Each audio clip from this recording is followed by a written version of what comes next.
Assalamualaikum warahmatullahi wabarakatuh. Kami dari kelompok 2 ingin mempresentasikan bab 2 yang berjudul Evolusi Sejarah Hubungan Industrial di Inggris.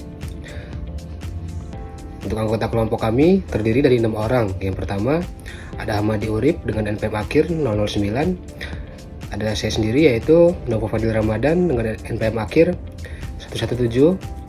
Ada Raka Lutfi Arifin dengan NPM akhir 004. Ada M. Dias Ramadhani Dawan dengan NPM akhir 008.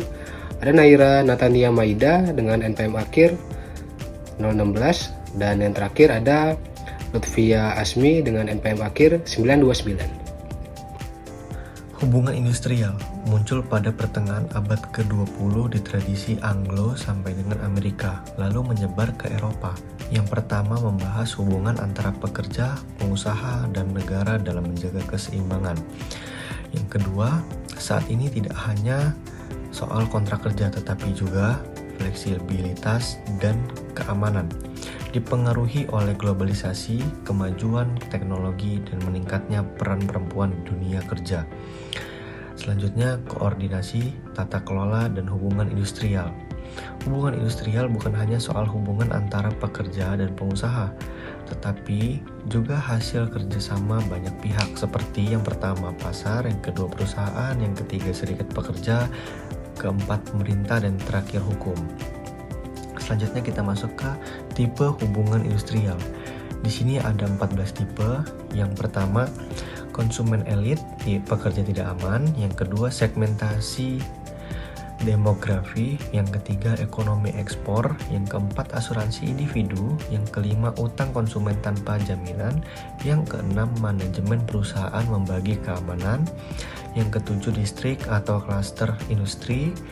Yang kedelapan, perundingan kolektif. Yang kesembilan, kebijakan permintaan makro.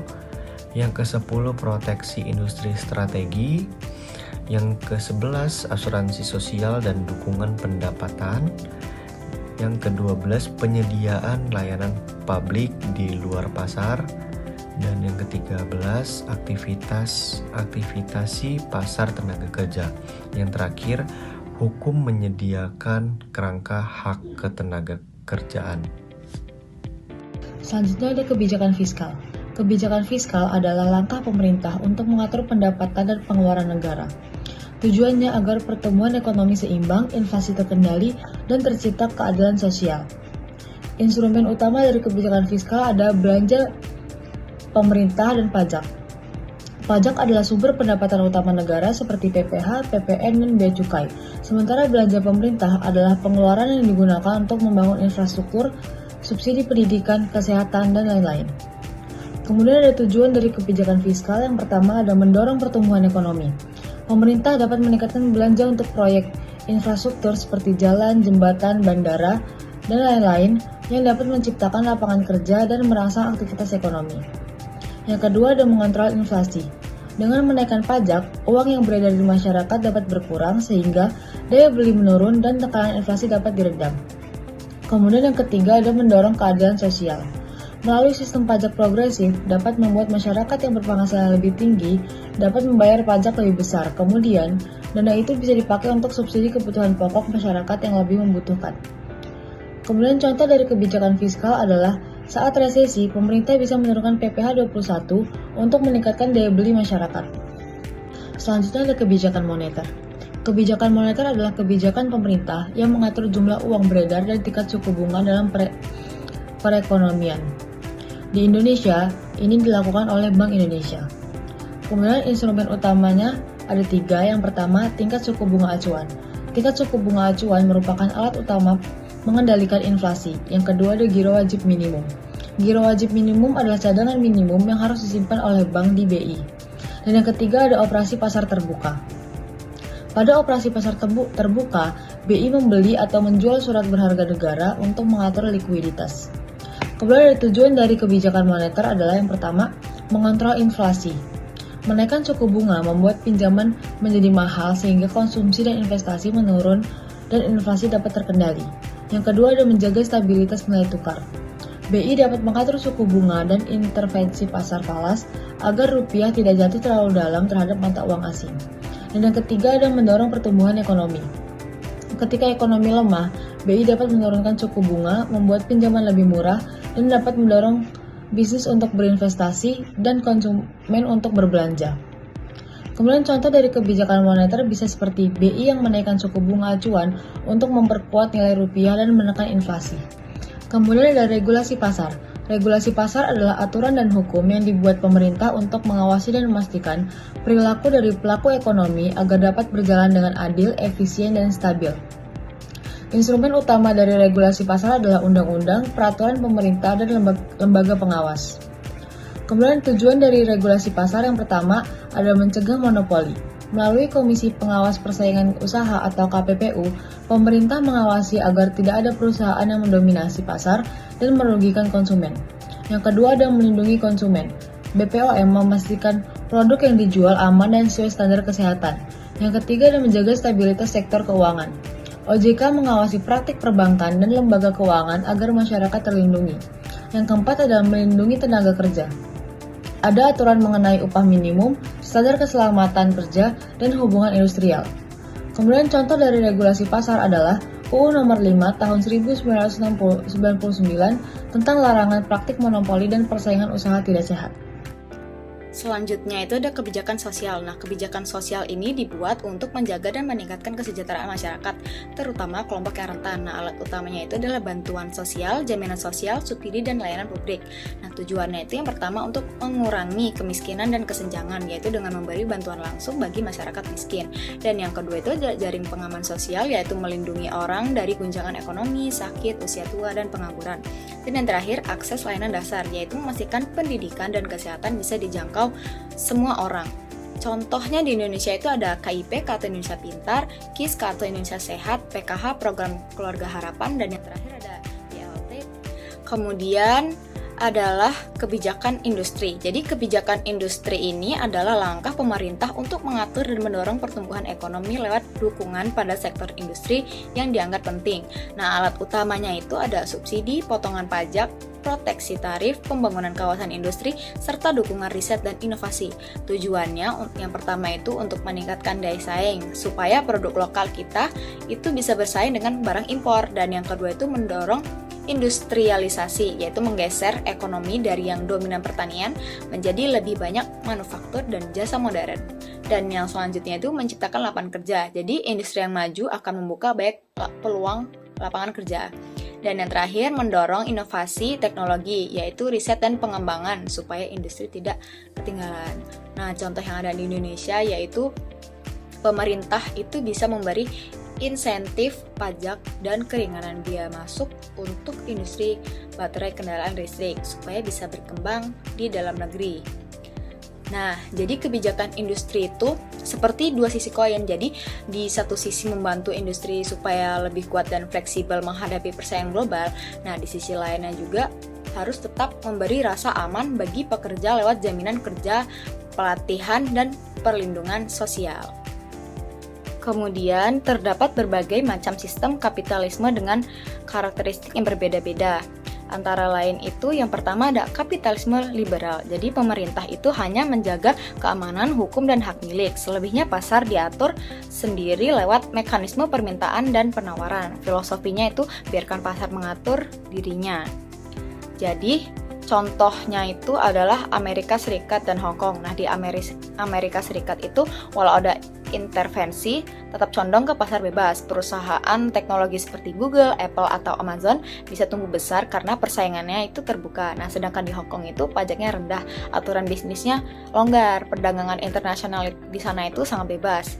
Kemudian selanjutnya itu yang kedua ada kapitalisme negara kesejahteraan. Jadi pasar tetap jalan tapi pemerintah memungut pajak tinggi untuk mendanai layanan publik. Jadi semua warga di sana itu dapat jaminan sosial lengkap seperti sekolah gratis, kesehatan universal, hingga pensiun.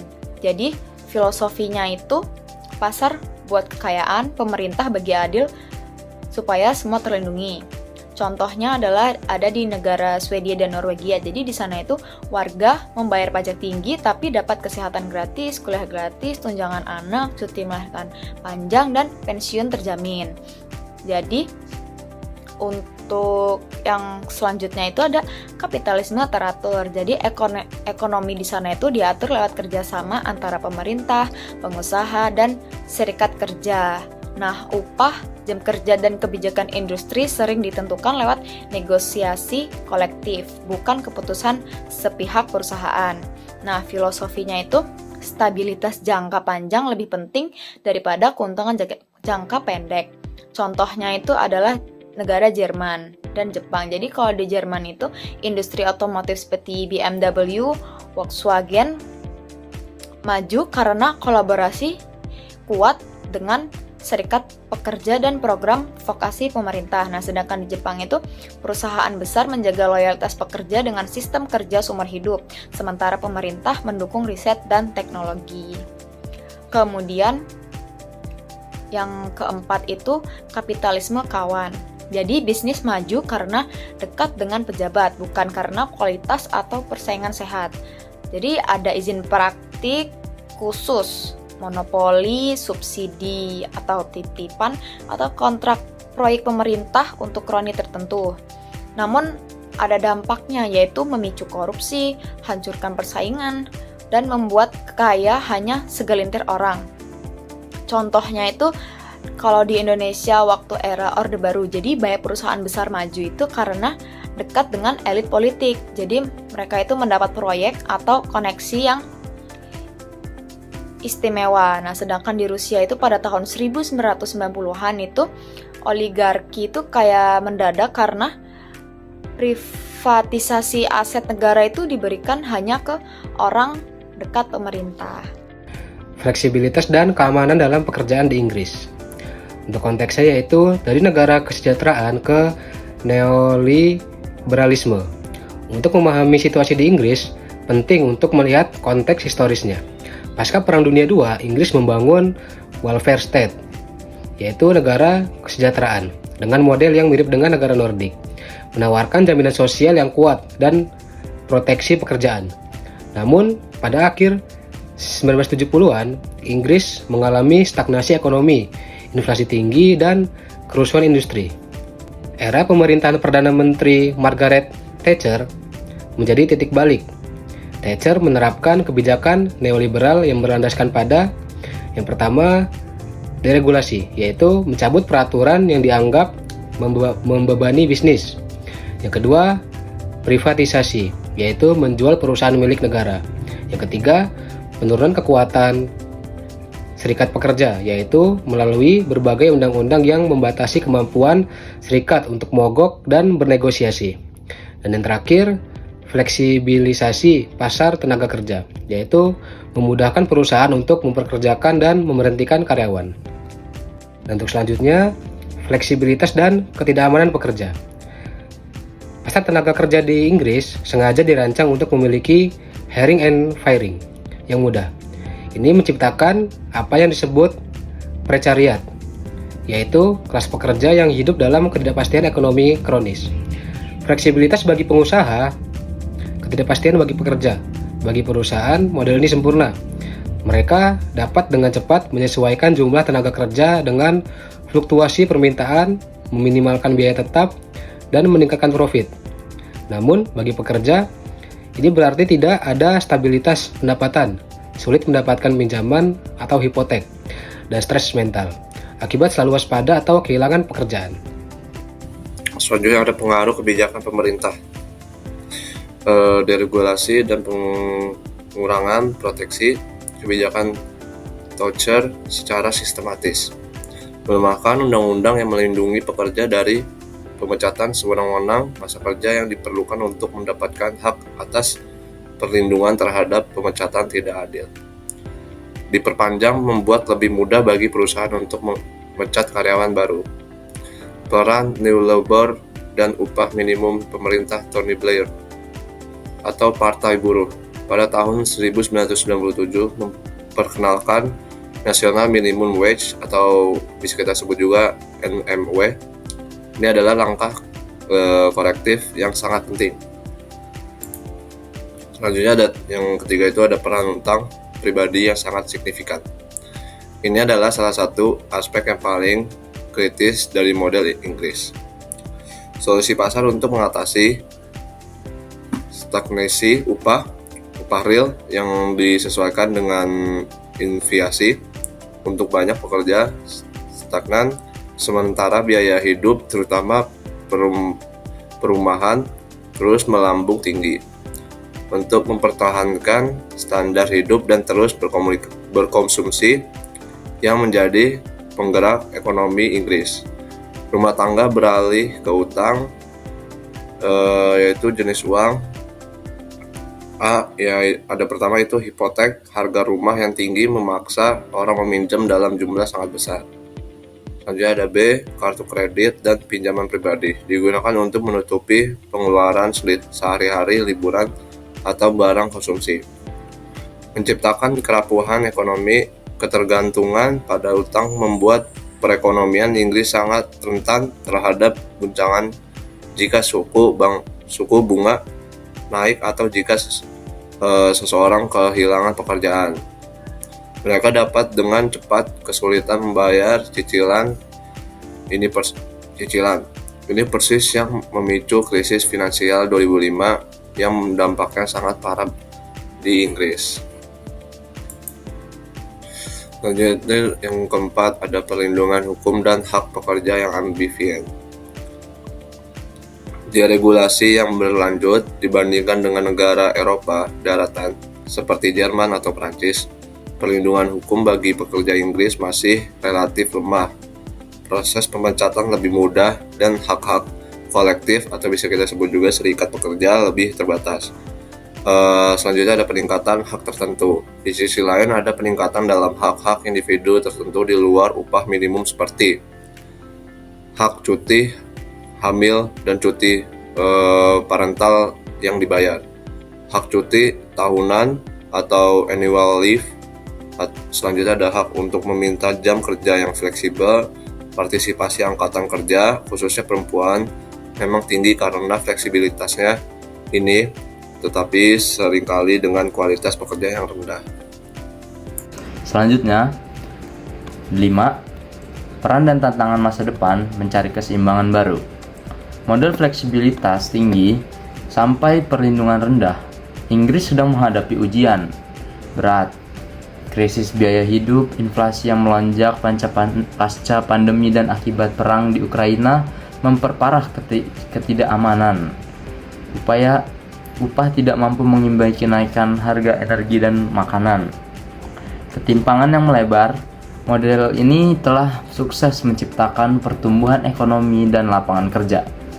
Tetapi keuntungannya tidak terdistribusi secara merata. Kesenjangan antara kaya dan miskin serta antara generasi tua pemilik rumah dan generasi muda penyewa semakin melebar. Produktivitas yang rendah, ironisnya, meski pasar tenaga kerja fleksibel, produktivitas tenaga kerja Inggris tertinggal dibanding dengan pesaingnya seperti Jerman dan Prancis. Hal ini diduga karena rendahnya investasi dalam pelatihan dan keterampilan. Kali ini kita membahas study case.